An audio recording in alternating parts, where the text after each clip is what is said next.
Hello hi everyone welcome back to my blog. तो चलतु आज सादा खिचड़ी बनइबा। ए जेते सब पनीपरिबा देखछथि एगा सब हम बाडीर।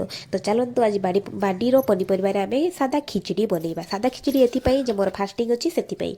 तो चलतु फास्ट आमे कढ़ई रे तेल गरम कर देबा। आपण माने भाबुतबे चुल्ही रे कोन पई रांधुची गैस सरी जाईची आ चुल्ही रे रांधिबाटे भी भलो ना माने टेस्ट भलो आसे आ गाँ रे जेहेतु अछु टेंशन नेबा नाइनी काठ तो मिली जाउची।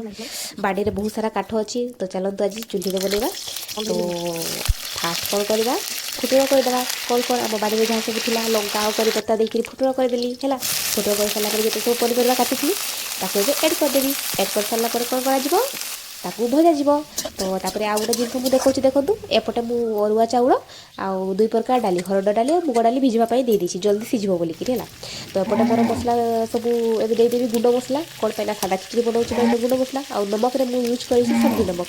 फास्टिंग थिला बेले सब्जी नमक खाती आपण मैंने जानते आमर सान्ताल भाषा खिचड़ी को सड़ेदाका बोलिकी कहती। आपण मानकर कौन कौन कहते निहाती भाव में कमेंट जनइबे।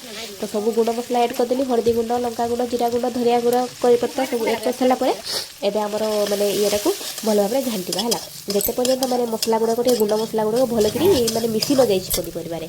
तो हल्का टिके पानी देदेबा। पानी देला हल्का हल्का टिके घांटा गुंड मसला जेहेतु बेसी घांटा पड़ोनी है।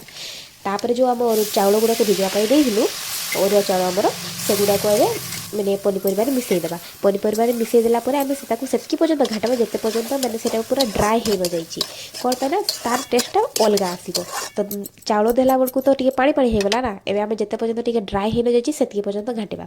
तो से पर्यटन घाटला आम हल्का टिके पानी देदेबा मैंने से पनीपरिया और चाउल जमी पानीटा आमर भलकी मिसी जाऊ से पर्यटन आम घोड़े देवा।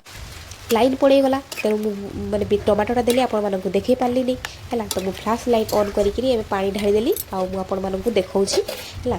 तो देखूँ तापर भल कि ढाकीदेवा मोर खिचड़ी एवं रेडी होगला। मुझे घी देदेवी जदि आपण मोर सादा खिचड़ी रेसिपीटा भल लगे निहाती भाव में लाइक और सब्सक्राइब कर।